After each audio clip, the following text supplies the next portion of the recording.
अध्यक्ष महोदय, क्योंकि मेरा कान खुला हुआ है तो ये डिस्टर्ब हो रहा है मुझे। मैं अभी ये पहन की बात करता हूँ। अध्यक्ष महोदय, ये वक्फ बोर्ड का जो काम है, ये बेसिकली वक्फ प्रॉपर्टी को जो संभालने वाले मुतावली और जो वक्फ प्रॉपर्टी को व्यवस्था करते हैं उसको संचालित करने के लिए ये गवर्नेंस का, सुपरविजन का एक प्रावधान है।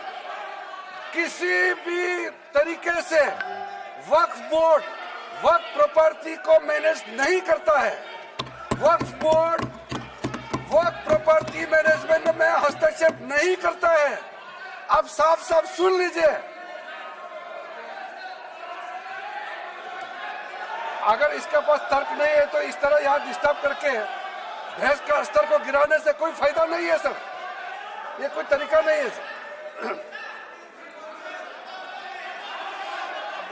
सर। वक्फ बोर्ड का क्रिएट करना एक जो वाकिफ होता है, जो अपना विलिंगली वक्फ क्रिएट करता है। मैंने व्यवस्था दे दी है, आप जब समय हो तो बोले नो, प्लीज बैठिए। ये तरीका ठीक नहीं है आपका, बैठिए आप। नो, बैठिए। माननीय मंत्री जी, सूची है 2013 की प्रॉपर्टी। हाँ है,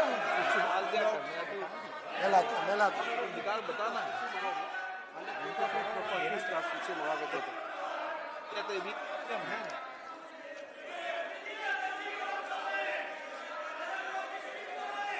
अध्यक्ष महोदय, सबको बोलने का मौका मिलने वाले हैं तो कम से कम बात को शांति से सुनने के बाद आप अपना बात रखिए। ये कोई तरीका नहीं होता है सर।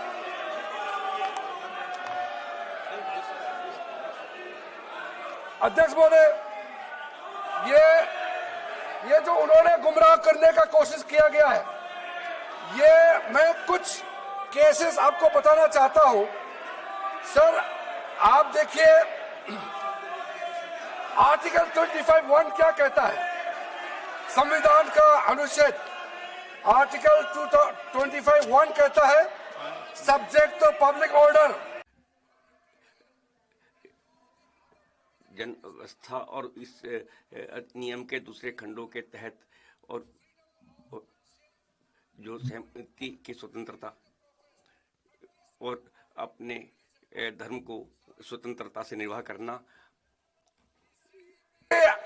धार्मिक व्यवस्था को किसी भी रिलीजियस इंस्टीट्यूशन कोई धार्मिक काम में हस्तक्षेप करने नहीं जा रहा है, ना ही वक्फ बोर्ड किसी धार्मिक स्थल की व्यवस्था में कोई भी तरीके से हाथ डालने का प्रावधान है, बिल्कुल नहीं है सर।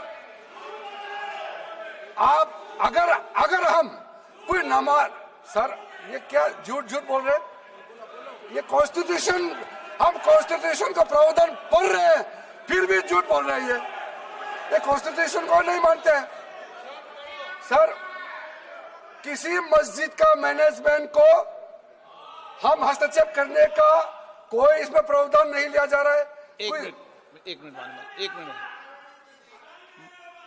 माननीय सदस्य, आप भारत की संसद में बैठे हो, गरिमा मर्यादा बनाए रखो, बैठे बैठे टिप्पणी मत करो। हाँ, आपको जब मौका मिलेगा आप अपनी बात कहना, बैठे बैठे टिप्पणी नहीं कर सकते। ये संसद की मर्यादा नहीं है, ऐसे नहीं चलेगा सदन। सदन व्यवस्था नियम से चलेगा। किसी भी व्यक्ति को बैठे बैठे कोई भी सदस्य जो बोल रहा हो उसके बीच में टिप्पणी करने का अधिकार नहीं है। माननीय मंत्री जी। अध्यक्ष महोदय जी, ये वक्फ बोर्ड का जो प्रावधान किसी मस्जिद, किसी मंदिर, किसी धार्मिक स्थल का व्यवस्था का कोई लेना देना नहीं है। ये सिंपली एक प्रॉपर्टी का मैनेजमेंट का विषय है। ये कोई मुसलमान अपना ज़कात देता है, फितरा देता है, उसको हम पूछने वाला कौन होते हैं? ये आपका धार्मिक भावना से जुड़े हुए चीज है। उसमें सरकार का कोई लेना देना नहीं है, लेकिन ये वक्फ प्रॉपर्टी का मामला है। लेकिन वक्फ प्रॉपर्टी का मैनेजमेंट करता है, मुतवल्लिज करता है। ये आपको इतना बेसिक ये फर्क जो है अगर समझ में नहीं आते या जानबूझ करके आप नहीं समझना चाहते हैं तो मेरे पास इसका कोई इलाज नहीं है।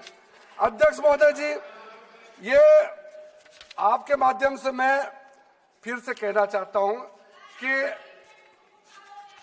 ये सर क्या ये ऐसा बहस नहीं होता है जी।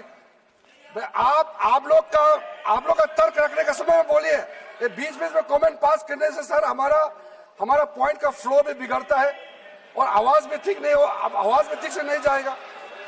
आप क्या चीज को जवाब देंगे सर? इसमें मैं कई ऐसे केसेस है जिसको मैं रेफर कर सकता हूं, लेकिन सदन में 3 केसेस का मैं रेफर करूंगा तो दूध का दूध पानी का पानी हो जाएगा कि ये धार्मिक व्यवस्था से कोई लेना देना नहीं है। आपको मैं पहला एग्जांपल देना चाहता हूं, सैयद फजल पकुया Thangal versus union of India. इसमें क्या केरला हाईकोर्ट का फैसला है। केरला हाईकोर्ट ने कहा the Waqf board is a statutory body, pure and simple, it is not a representative body of the Muslim community. ये हाईकोर्ट का ऑर्डर है। उसके बाद इलाहाबाद हाईकोर्ट का ऑर्डर भी सुन लीजिए, Hafiz Mohammad Zafar Ahmad versus UP central Sunni board of Waqf का जजमेंट सुन लीजिए। ए मुतावाली मुतवल्ली का